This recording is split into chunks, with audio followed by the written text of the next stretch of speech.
par un simple calcul, ça va faire... J'avais 21 ans à l'époque, quand je me retrouvais à la tête du village Fonac 2. Bon, qu'est-ce que j'ai ressenti? Il y avait déjà l'étonnement et l'appréhension. Lié l'étonnement parce que je n'ai pas pratiquement vécu ici à la chefferie. J'ai grandi à l'extérieur de la chefferie. Donc j'étais déjà étonné que mon père ait fait ce choix. Appréhension parce que je ne savais pas là où j'allais. C'était un milieu totalement inconnu de moi. C'est vrai que dans les dernières années, j'étais un peu plus régulier ici. Mais pour dire vrai, j'étais complètement étranger à cette nouvelle donne-là. Voilà, donc il y avait l'étonnement et l'appréhension. Après votre intronisation, donc, quelles étaient votre vision et vos ambitions? En termes de vision et d'ambition, je ne pouvais pas avoir un projet particulier pour la simple raison que je n'avais pas envisagé que le choix soit porté sur moi. Mais dès les premiers moments, il fallait que je rassemble. Parce qu'après le décès de Fosé Fakman, la famille, le village est sorti un peu, était sonné compte tenu de la soudaineté de son décès. Et ajouté aux croyances, aux superstitions, la famille, le village était un peu sonné. Et quand on est sonné, les accusations allaient dans tous les sens. Donc la première mission était de rassembler les gens. Ensuite, d'abord, la première mission c'était de connaître les gens, qu'on appelle à se connaître, qu'ils me connaissent, que je les connaisse. Ensuite, essayer de rassembler. Et puis après, une fois qu'on était rassemblés, les mobiliser autour des projets de développement. C'est au fil du temps que les projets et les ambitions se mettent en place. Merci Majesté. Vous êtes classé parmi ce qu'on peut appeler les intellectuels parce que si j'ai bonne souvenance, vous avez une licence en droit. Et vous n'êtes pas seulement chef traditionnel. Quelles activités en tant qu'intellectuel vous menez en marge des travaux et de vos activités à la chefferie? Mais avant que je ne réponde à cette question, je voudrais rendre hommage à quelqu'un, un papa qui est parti, paix à son âme. Parce que je me souviendrai toujours que le jour de l'arrestation, quand on nous a amenés au LACAM, c'était parmi les notables, la seule personne, enfin l'une des personnes que je connaissais. Et je venais de terminer, une année, une année difficile à l'université de Yaoundé. Normalement, je me posais les questions par rapport à l'avenir. Et quand on m'a amené à l'ACAM, Papa Fonga, paix à son âme, il est venu le premier mot qui m'a avancé, n'aie pas peur, tu vas continuer d'aller à l'école. Je pense que ça m'a...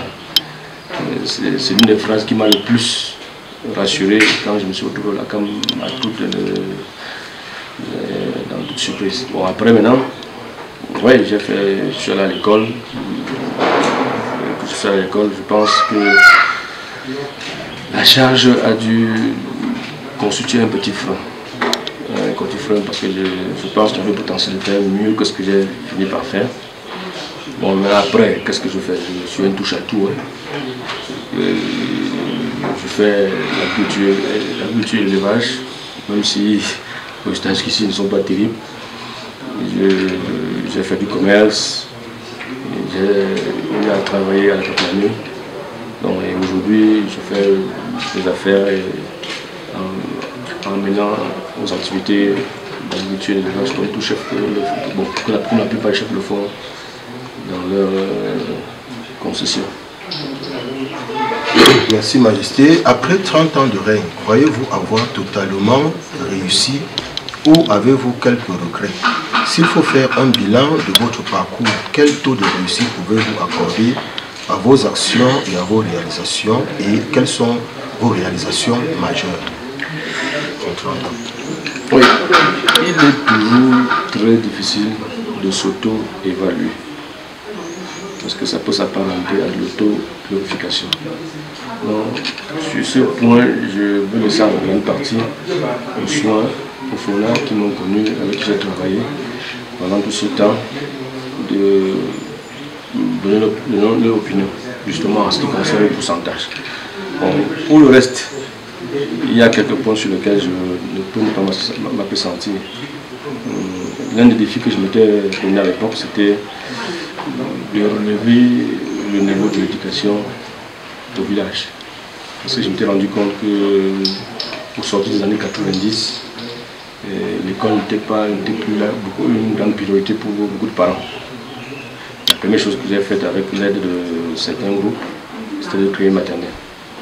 Je suis heureux aujourd'hui qu'elle continue d'exister et que certains de ces produits sont déjà à l'étranger, d'aucuns sont déjà dans la vie active. Et ensuite, ça a enchaîné par la création d'un CS à FENAC. Et je profite de l'occasion pour remercier son Excellence le ministre Bafou, qui a été l'un des grands artisans de ce projet. Et aujourd'hui, ça a été transformé en lycée. Donc, je pense que au rang de satisfaction, le lycée par exemple a eu de très bons résultats au dernier baccalauréat. C'est signe que le projet a eu un impact sérieux en matière d'éducation au village. Autre projet que je ne peux ne pas mentionner, parce que il est visible, c'est la Maison de la Culture, qui a démarré comme un jeu, et qu'à la fin on a eu l'un des... Enfin, on a un palais qui a de l'allure, qui a de la gueule, comme les gens disent aujourd'hui. Je profite de l'occasion pour remercier toutes les personnes qui à l'époque ont travaillé avec Bertrand Danabim, qui était le meneur du projet, avec le président de l'ATF de l'époque, M. Tatanou Valéry, et beaucoup d'autres personnes que je ne vais pas citer ici, mais qui ont contribué parce que les populations se sont investies de plus jeunes au patriarche, chacun mettant ce qui était convenu d'appeler comme étant ses moyens. J'ai été surpris par le degré d'engagement sur le plan humain, sur le plan financier des populations. Bon, maintenant, on peut aussi citer, quand j'arrivais au village à l'époque, le village était en 92, il n'y avait pas de lumière. La chefferie était alimentée à l'aide d'un gros électrogène. Aujourd'hui, le village est presque alimenté en énergie électrique à 80-90%. Donc, des personnes ont travaillé à cela. Je ne vais pas les citer ici toutes, mais elles peuvent se reconnaître. Oui, des personnes ont travaillé à cela. Je ne peux pas tout citer ici. Mais le village est éclairé. Il y a le grand projet d'eau, pour ça c'était important, on a réhabilité l'ancien réseau d'eau qui a été étendu jusqu'à présent.